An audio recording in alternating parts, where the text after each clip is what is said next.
Over রাইডে এখন আছি শ্যামলী। মোটামুটি রাস্তায় আজকে রাস্তা ওইভাবে তেমন প্রেশার ছিল না।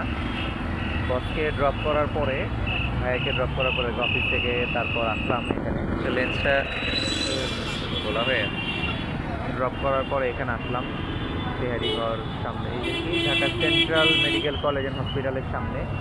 এই জায়গাটা তো অনেকে চিনেন, আইডিয়াল আদাবরের কাছে আর কি এক প্রকার। ট্রিপের রাইডের জন্য ওয়েট করতেছি। মহাখালী গুলশান এরিয়ার দিকে বেশ ভালো রাইডের ছিল, এখানে আবার একটু কম। তো মাত্র যেহেতু থামলাম তো একটা ফোন আসছিল, ফোন পিক করলাম। এখন দেখি আবার ওয়েট করি। তা কার কী অবস্থা গাড়িতে বা বাইকে আপনারা রাইড করতেছেন একটু আপডেট জানান কমেন্টসের মধ্যে, কে কোথা থেকে রাইড করতেছেন। এবং অনেকে ইউটিউব চ্যানেলে আপনারা কমেন্টস করেন কিন্তু আপনাদের নাম আসে না, কোড আসে। তো সেক্ষেত্রে আপনাদের নামগুলো একটু কমেন্টসে জানাবেন, তাহলে আমার জন্য ভালো হয়। ধন্যবাদ।